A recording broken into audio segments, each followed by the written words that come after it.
Greetings and good morning or good evening to all. I hope I'm audible to you. If not, please let me know in the chat.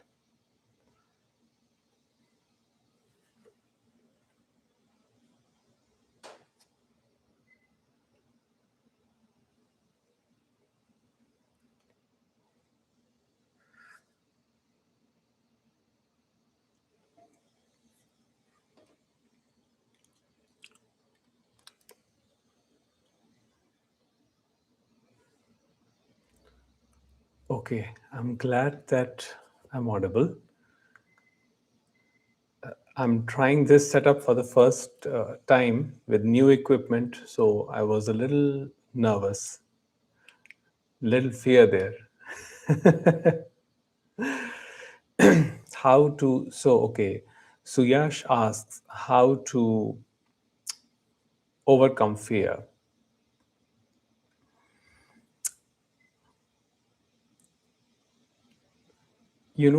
First thing is to understand, where does the fear come from? If you can trace the root of the fear, you have already overcome it.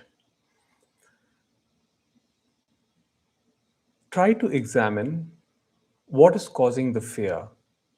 Is it a job situation or a family situation? Is it related to some event in future?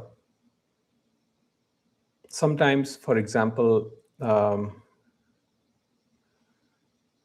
we can experience fear when we feel that some loved one may leave us through natural or unnatural causes. So who gets affected in that? Is that me? So that me is the root of that fear. So that needs examination. So instead of trying to overcome fear, I would say be with the fear and see where it's leading you to. Because when you stay present with the fear, you can trace the source of it.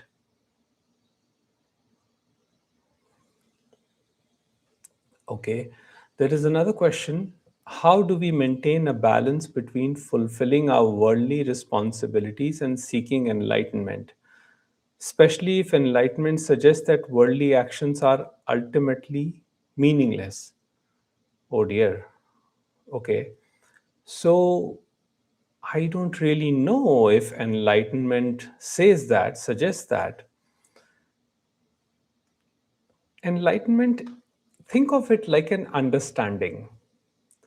Now, actions when looked in totality, are meaningless. But that doesn't mean you don't do them.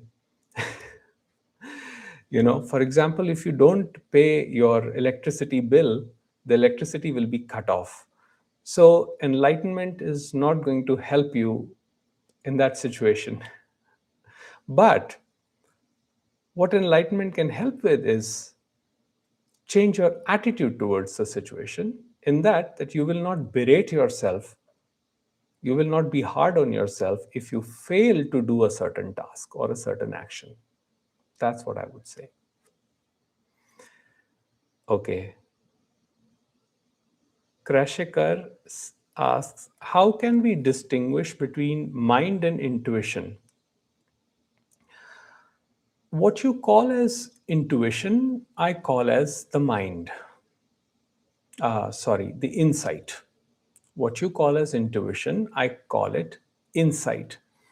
So, intuition does not have an element of thought or time, whereas mind is thought bound. So, intuition is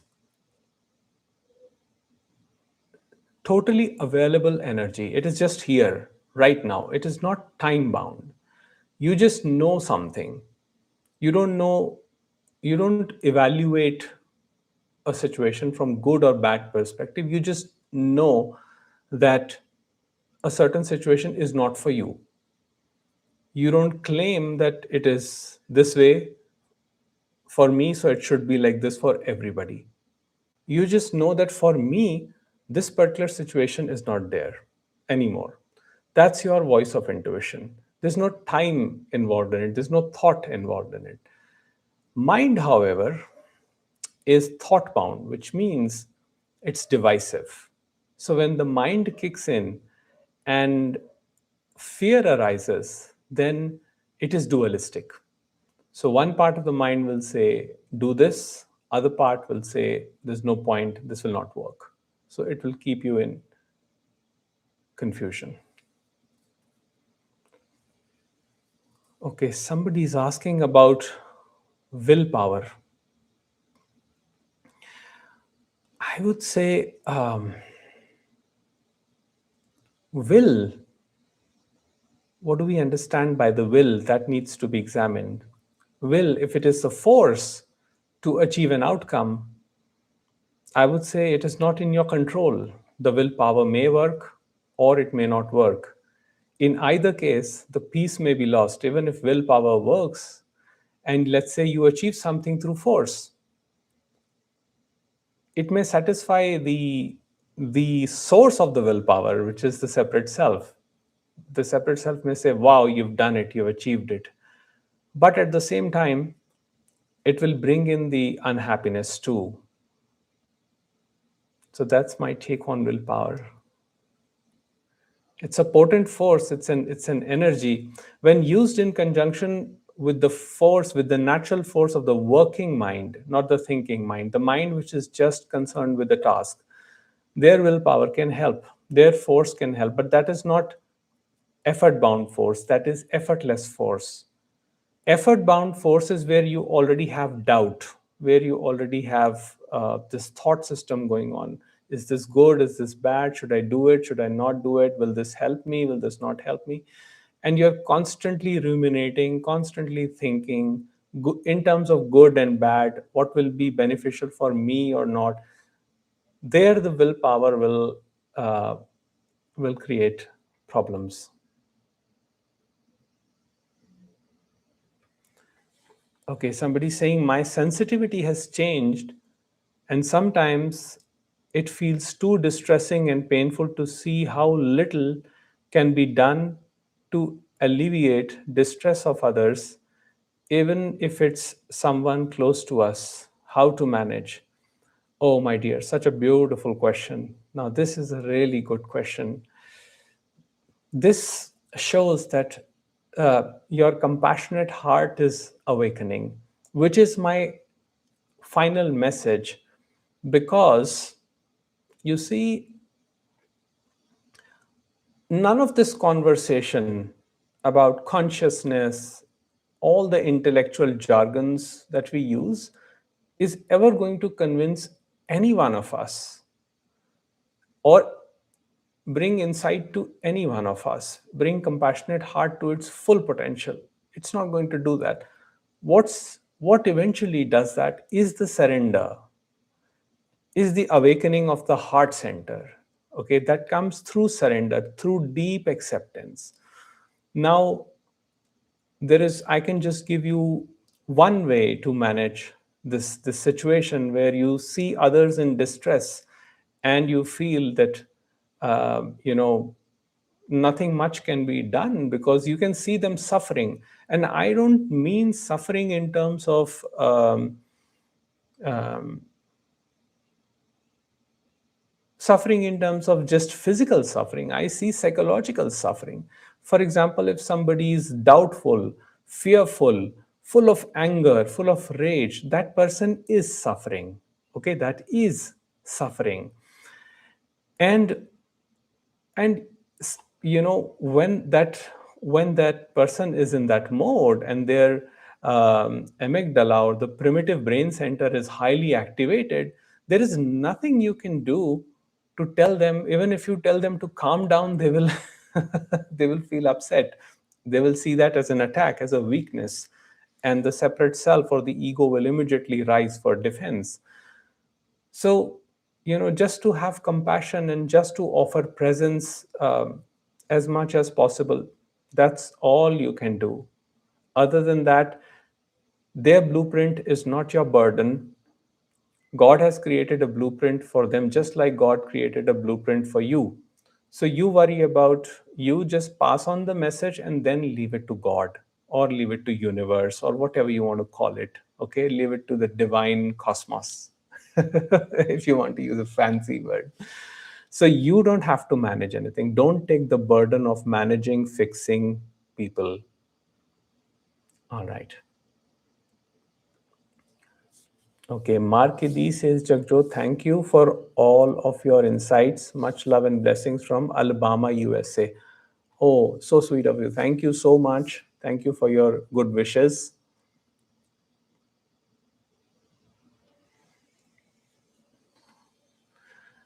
Okay, Krashikar says, thanks for when do we decide to do something or wait for a situation to pass? I mean, how to overcome the illusion of control over the ability to do something. So, if you can do this, I will tell you, if you are aware of yourself, if you are aware of your body, your systems, your mind, your whole mechanism, you will see that you don't have to exert force. That is the right action. Let me explain. For example, if you are to respond to someone and that response is coming from pure presence, let's say somebody criticized you or somebody criticized your work. Okay, somebody said that this work that you did isn't good quality and not very happy. So the moment response comes from a place of how dare they, or how dare they criticize my work, and that makes me also a bad person, do not respond in that, do not react in that at that time.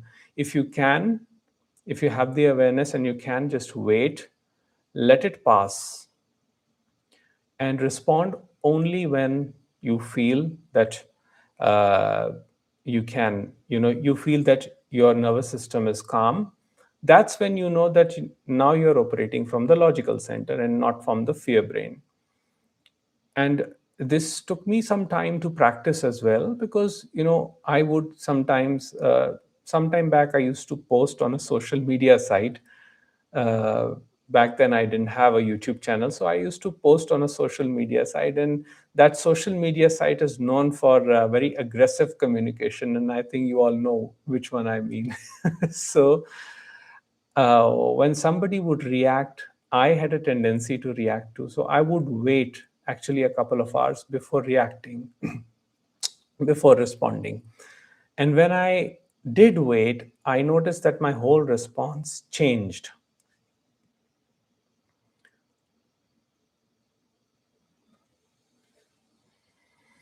Okay, Paul says perhaps the question mind can play with is simply what is the outcome of attempting to fix a problem that cannot exist?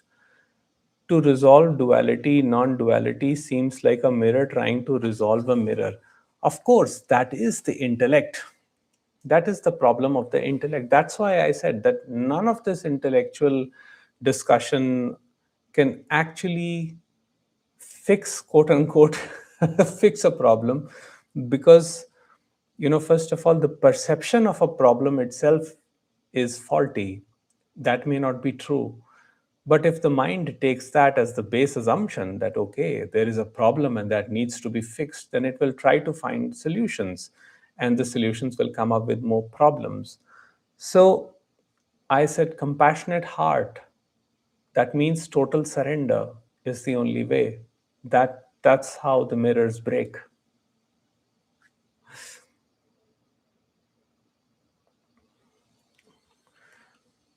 Okay. How to achieve a flow state while working towards our goals when impatience, fear, greed begins to take over. For example, in day trading, oh dear, okay, causing us to self sabotage.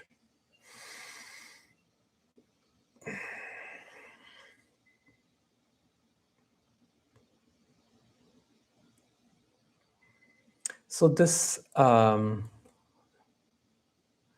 idea to achieve a flow state needs to be examined as to who is having this idea. Is it separate from the one that is impatience, fear, or creates greed, or is it the same? So, if the desire to achieve a flow state is coming from that center, which is impatience and fear, then that center will not be able to achieve that flow state. Flow state means cessation of thinking mind. Thinking mind is the one which is connected to the outcome. So, if the mind is connected to the outcome and seeing that, and you see that how it causes pain and suffering. I mean, from your statement, I can see that you are aware of these things. So, you know that it is the impatient mind that wants to create the flow state. Examine that mind, I would say. Examine that mind. Don't act on it impulsively. Examine. Most of us, the problem is why we self sabotage. It's because we act from anxiousness, from the separative mind, and not from presence. When presence is there, the right action automatically follows. Now, what is my right action may be very different from what is your right action. That is based on your past, your belief, your culture, many other factors. But uh,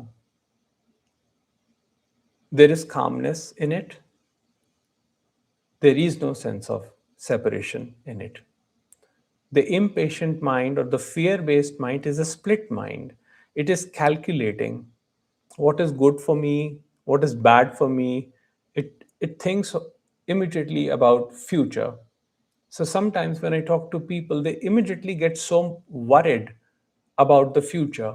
So they will make decision based on their assumptions and imaginations of what problems can happen in future. So the spontaneity is lost. So being present, bringing yourself here and now, you have the flow state already there. You will find that your thinking mind will subside, and you will find more spontaneity in your actions. Although I don't know much about day trading, so I can't advise on that.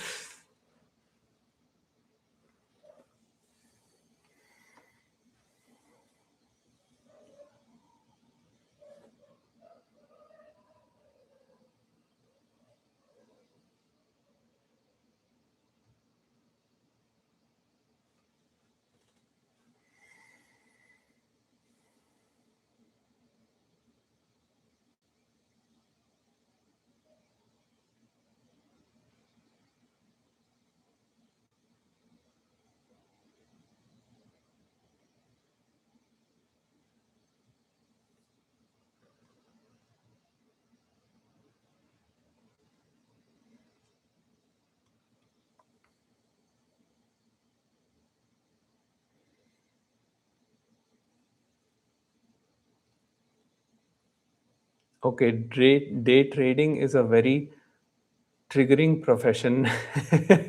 It pushes you to the path of self discovery and spiritual awakening. Amazing. So I think I should learn day trading along with the along with the satsang, and then I think the process can be accelerated. Okay. How to be sure if what we experienced is awakening? There is no way you can be sure of anything other than this basic, simple fact that happiness comes with unhappiness.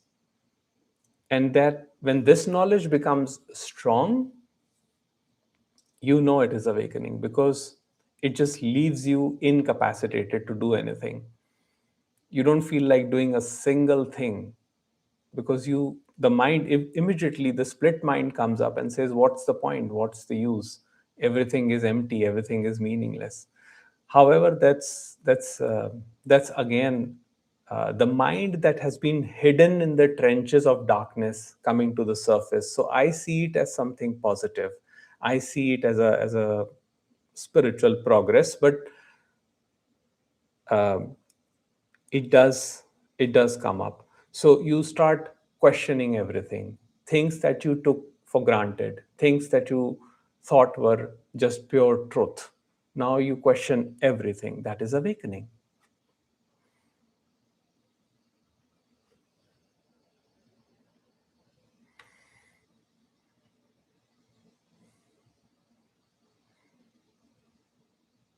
Oh, by the way, there are many other professions and things that can also push towards spiritual awakening, marriage being one.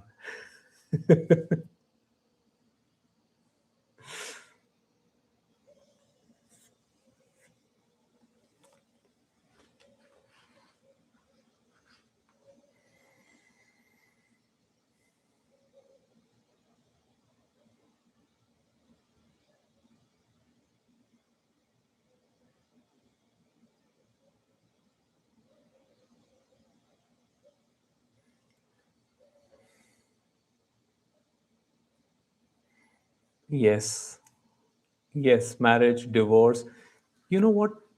Um, these are all forms of suffering that actually bring us to wholeness. And yes, while they seem huge, while they seem like a big deal, because that's what we have been told that they're a big deal, at some point you just thank the universe for what happened. You just say that it's okay, it's all fine. It had to be this way. So, the flowering of lotus happens in the mud. So, lotus and mud are the same system. So, you know, with union of material things comes also separation. So, what is gained will eventually be lost. It can be lost because of separation, divorce, and all these things, or it can be lost due to natural causes like death, disease. But what starts has to end. And that's the beauty of it.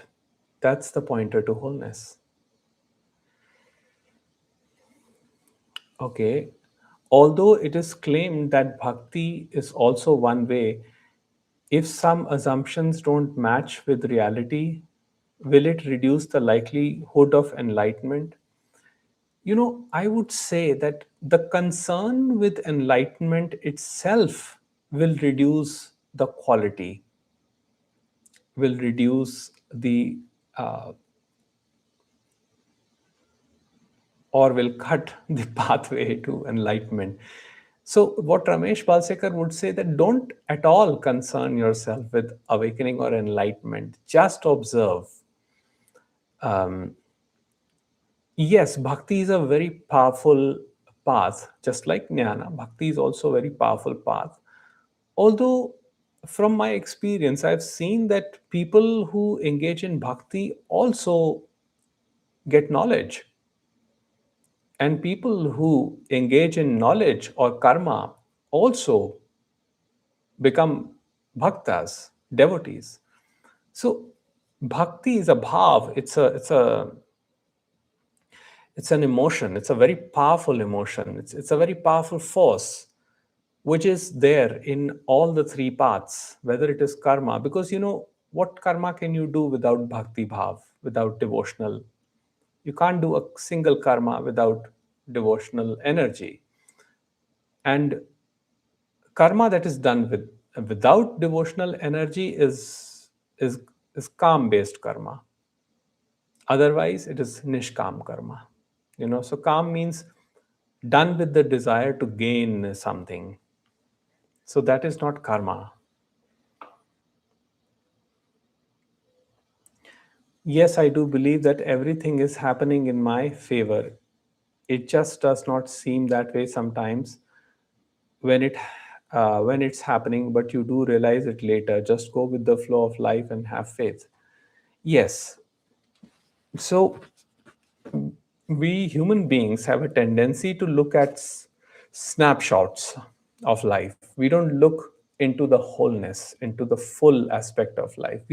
For example, even with people, with our loved ones, we often look at a snapshot of their personality and make snap judgments. Let's say have a fight with a wife or a husband, and the wife or a husband or a parent or a child, could be anyone, would just focus on the snapshot of that moment. Person getting angry, getting aggressive, and they will instantly make judgments. you know we should split, we should not live together, we should not they the mind, the fearful mind, can be so destructive that it can just make snap judgments, and later, which is then those decisions are regretted. That's how people uh, sometimes engage in things like violence, road rage, uh, domestic abuse, and things like things of those nature, and which they regret later. But it's just that the mind becomes so limited in that instant of time. So when we move inwards and start examining, start this observation process, the mind begins to expand.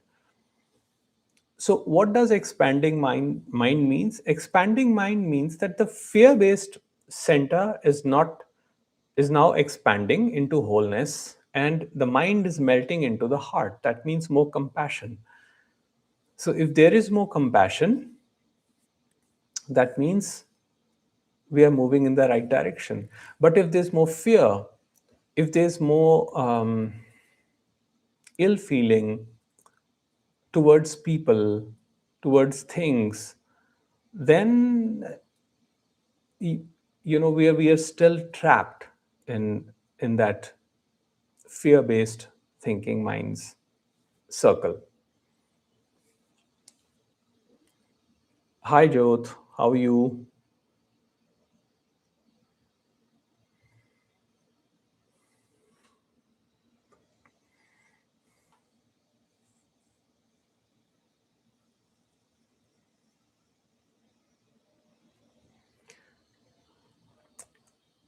I've come to the conclusion that ultimate reality is impersonal on its own, but can be personal through expressions of life. Is there a better way to look at it? Let me read that one more time. I have come to conclusion that ultimate reality is impersonal on its own, but can be personal through expressions of life. Is there a better way to look at it? Well, I think that is quite a good way to look at it. The impersonal manifests as the personal, or and through that personal expressions, interpersonal communication happens. Life, as we know, happens. So, I think this is the most. Uh, this is a beautiful understanding.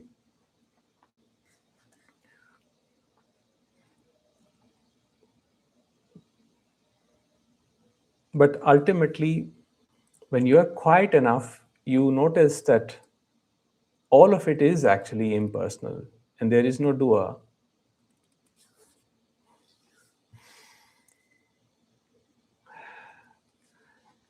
Okay, so one more question. Can you have compassion for someone and still let them go? For example, 8 years marriage with an NPD person who just would not want to change their ways and keep playing their manipulative games. You know, compassion. I think the highest compassion is when you let them go. If you are with someone who is difficult, and I think we all come across people who are difficult. Why are they difficult? Because they have different preferences, they have different forces acting on them. Now, I wouldn't like to use labels like NPD or other diagnostic labels. I would just say stress. I use the word stress. Some people by conditioning experience a lot of stress, and um, of course, compassion begins with oneself. So if someone is um, aggressive, or creating problems, disrupting peace in daily living, you start with yourself by you know creating a distance or creating some sort of a boundary, so that your peace is not disrupted in the process, and then you let that person go. So yes, it is an act of compassion, I would say.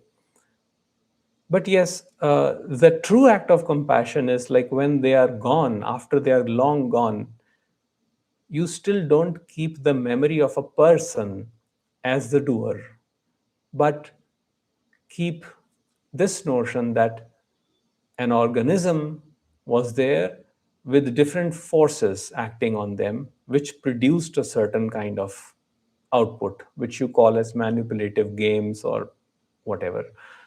But there is no person there who did anything as such.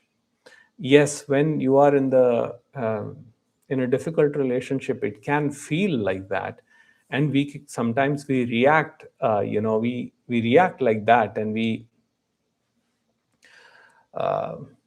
in the moment those reactions, those fights can happen. But in the long run, you see that even the other is basically an instrument of God, and their programming is such that they cannot help.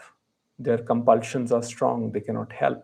So all you can do is either move away or take a step towards it, whichever way you think is good for you.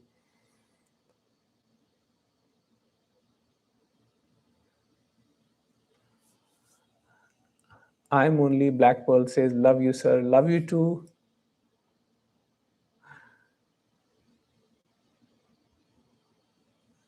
Okay. Can you please give advice on non dual intimate relationships? Thanks. Oh man, I've heard this for the first time now. Non dual intimate relation. Well, the whole the whole idea of a relationship, intimate, okay, inwards. I mean, that word itself is, of course, there's a lot of advice. There's a lot of new age jargon on the word intimate, but I would say intimate means like so close. There is no separation, where you can see into the other person your wholeness. So that I would call a non-dual intimate relation, or a love that, despite whether you are here present together or not, that love remains. So that one could call that a non-dual intimate relation. Okay, Anju says, when we watch a movie, sensations or thrill arise in body. Is it same as someone scare us or say something to us? Why these sensations arise? why we see these sensations? Well, it is because of our programming. And as child as children, we have experienced different kind of sensations. So for example, somebody could be scared of horror movies, whereas another person could just eat popcorn and drink pop soda easily and watch the movie and enjoy the movie. Or for other, it can be a absolute nightmare of very strong sensations can invoke in the body. The body is, when we are identified with the fear center, any prospect that threatens us will invoke these sensations, even the thrill, excitement. And I think scientifically also, anxiety and excitement mimic each other because it is said that they invoke the same regions in the brain. So these sensations are a part of life and living. If you take sensation at a very basic level, okay, like somebody just feather touching you, that sensation can be very pleasurable. But if you increase the pressure, now I dig my nail into my hand and I just then it becomes uncomfortable. Now if I take a knife or a sharp object and then I just scratch my hand, then it becomes painful. So is the sensation good or bad? It depends on the pressure. Now, pressure depends on, some people can take different kinds of pressure. Some people may enjoy a rough sensation. Some people may enjoy light sensation. So it is your conditioning. It is the way you are. So there is nothing as such to worry about it or fix about it. Just see the sensations and let the sensations be.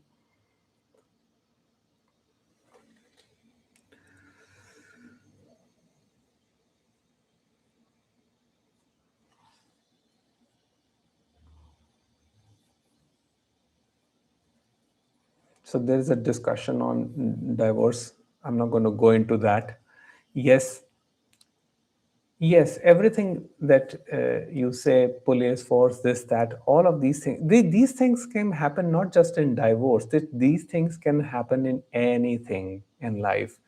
Somebody, even if you, okay, let me take a better example. If a bodily harm happens, like an accident or something, that can be debilitating too. Some people, it takes them a decade to get back on track.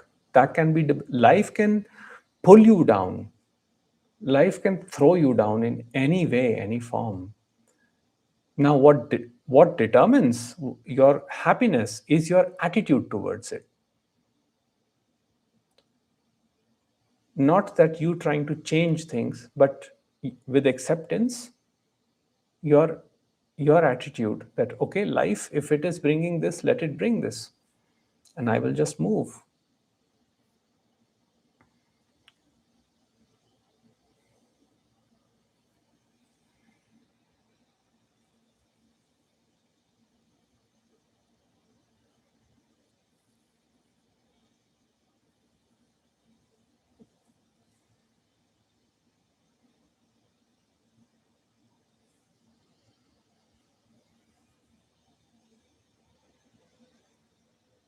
So somebody's talking about the video on Bhagavad Gita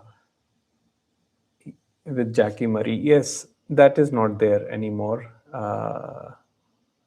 That video is not there anymore.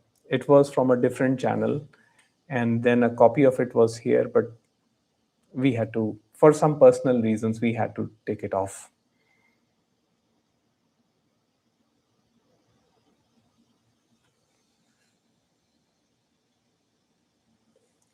To be alive, full of life, with all its joyful, sorrowful, and in between experiences is what we are here for, I feel.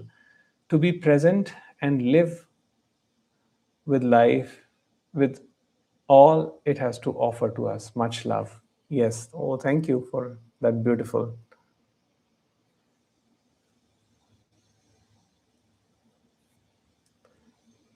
Whenever someone would say, I give talks on spirituality, Ramesh would ask, are you authorized to do that? What does it mean?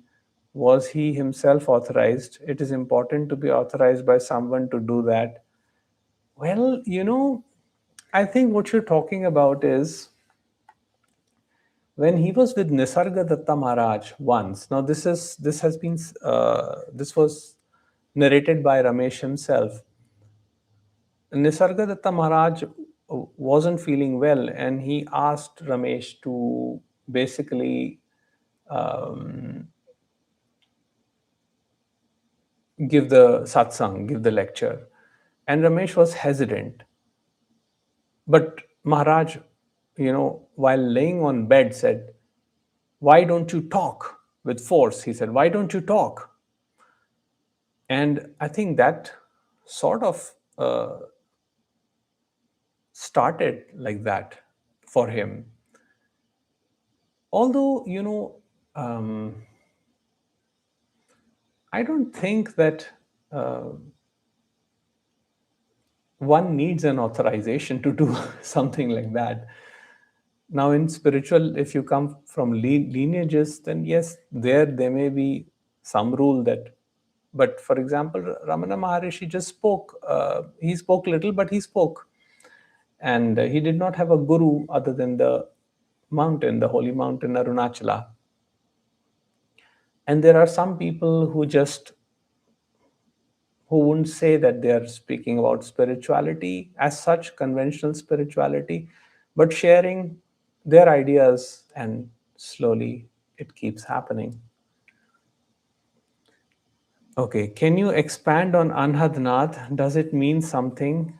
Why it only happens during dark night of the soul? Does it continue after recalibration? Is it good sign to experience that?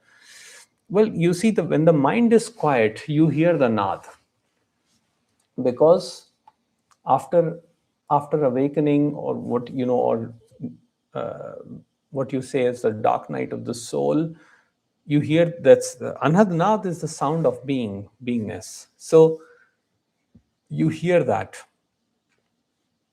and that is something you can also meditate on. So yes, of course, it is traditionally in spiritual literature, it is considered to be a good sign.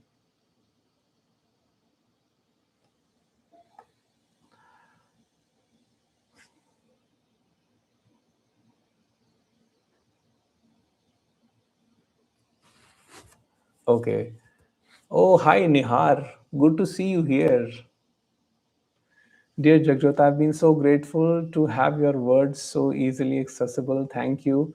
Can you please share a few words of wisdom on anger and triggers, especially near individuals whom we care about? Yes. Ah. So, generally, it so happens that triggers and anger, all these things happen with people who are closest to us. Now, from what I say, generally in the modern age, we are quick to label, this person has this problem, they need to be fixed. Trust me, even when I'm close to people around me and these equations happen, sometimes even they say that I need to talk to some professional about this. So, but usually what I do is I just sit quietly with myself, and in a matter of minutes, as the awareness comes here and now, all the triggers are vanished, all the anger is vanished. It doesn't stick with me. So, what my mind is incapable of doing right now is creating a story, a mental narrative about a person who's close to me. This person is like this or like that. And that is the reason why the anger does not stick. Now, it may arise in the moment. I do react sometimes. That reaction happens sometimes. And I haven't found a single teaching or spiritual literature that can teach you how to stop anger, that or any emotion in the moment. But I do not live in the timeline of horizontal timeline of anger and triggers. So sometimes happens, but then it's let go of, it's witnessed and let go of. And when that happens, when we don't create story about the individuals who we care for, our relationship more or less remains very stable with them. Now, sometimes if it is too much, like if somebody is physically threatening you or emotionally threatening your peace all the time, then of course you can make a decision to distance yourself, and but that usually is an extreme case. uh, Mostly people who are close to us will do that. you know a little bit of trigger here and there will happen. So when we recognize our own agency, when we find that place of stability and calm in the here and now, we basically do not create a story about them. And this is a hard lesson that I learned, because in the past I would create a story about people. Oh, they have this disorder, they have that, which did not help at all. So I always come back to myself, like, where is the trigger, where is the anger, like, where is it arising from? So the moment this inward movement happens, things settle. So I hope that helps.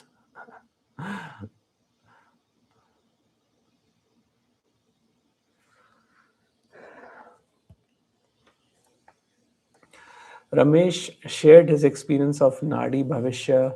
It's astonishing how accurate it is. Do you know about that? How does the whole process work? Oh, nobody. I don't have any idea about that. I did hear him talk about Nadi astrologers, but I have no idea about that. Maybe it is something powerful, but you know, I haven't explored it.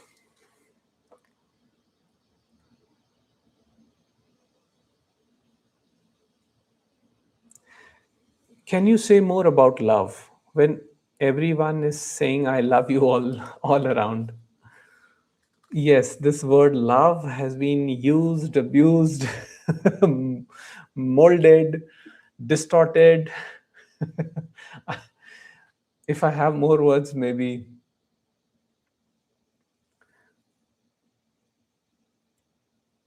love means total acceptance.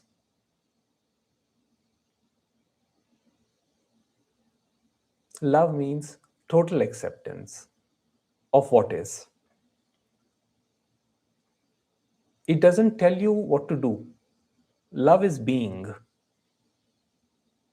Nisargadatta Maharaj said, mind discriminates, love does not discriminate.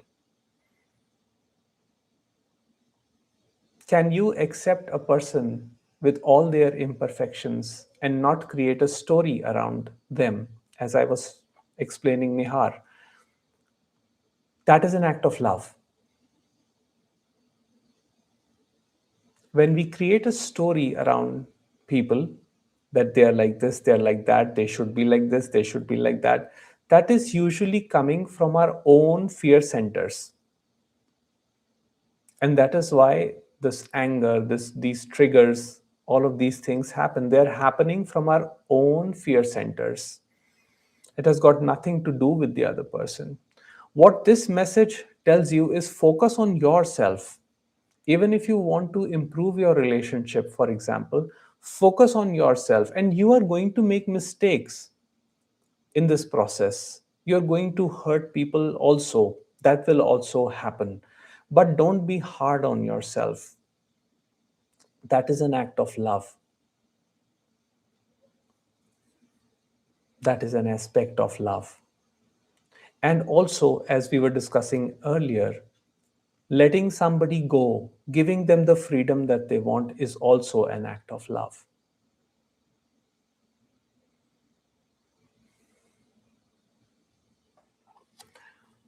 Okay, Yash. Hi, Yash. How are you? Good to see you here. Sat Shri Akal. Good to see you. I hope you're doing well. How's your journey in the mountains? Is it happening or something else came came along?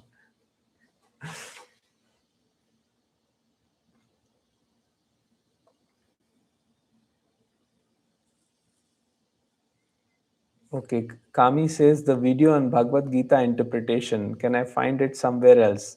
You know what? Let me see if it is available somewhere. I'll have to check in the database. If it is there, then we'll try and upload it. So let's see.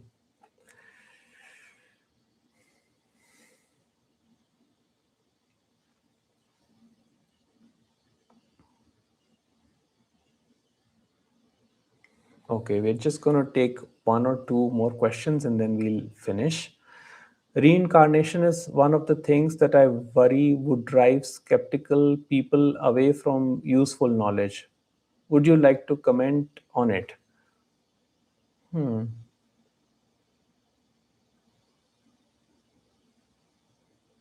You know, concern with reincarnation, who reincarnates? Um, this whole concern is about, yes, I understand your question. It's not although very clear to me, but I think what you're trying to say is it can drive fear into people's mind that let me fix myself here by doing certain things so that in my next birth I get something better. Or is that what you're trying to say? Yes, it can drive people away from useful knowledge, which I think is self knowledge.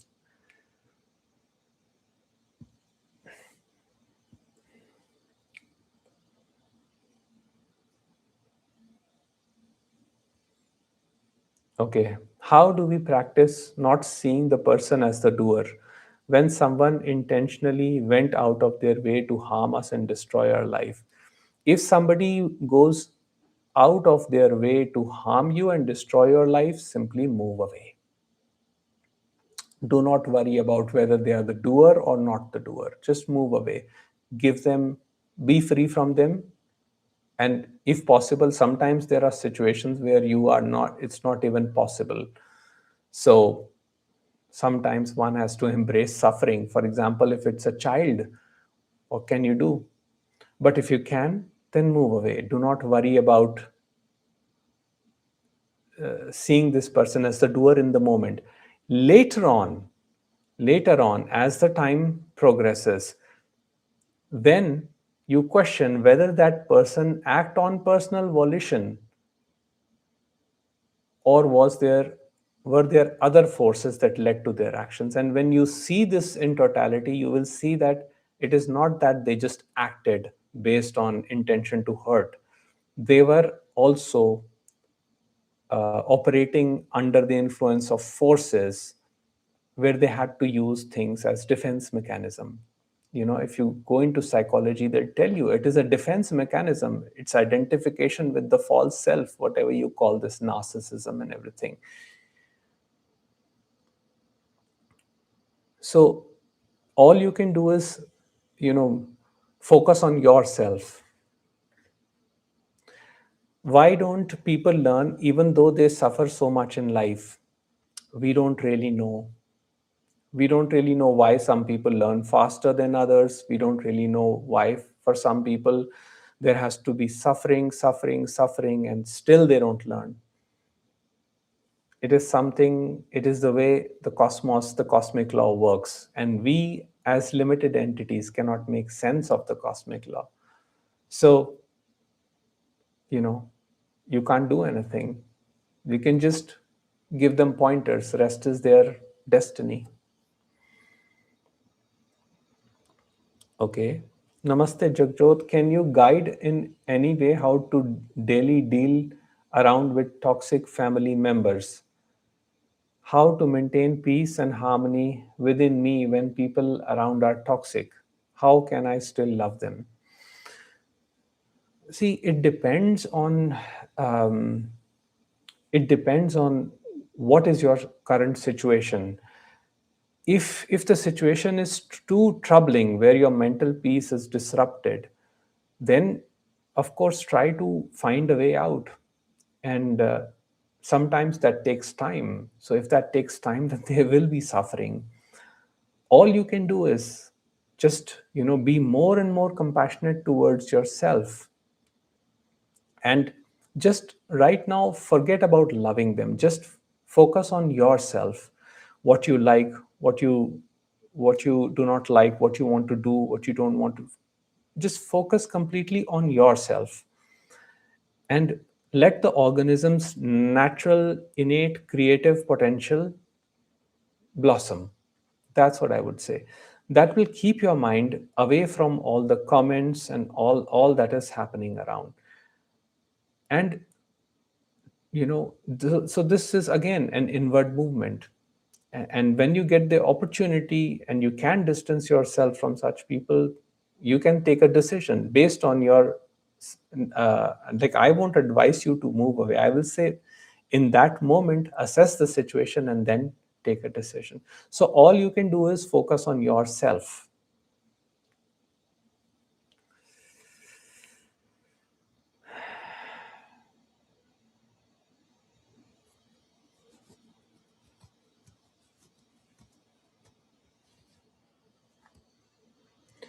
Chalo, I think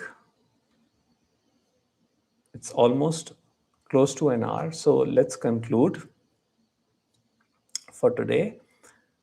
Thank you all for joining and for asking such beautiful questions. And take care and have a nice day. Peace to all of you.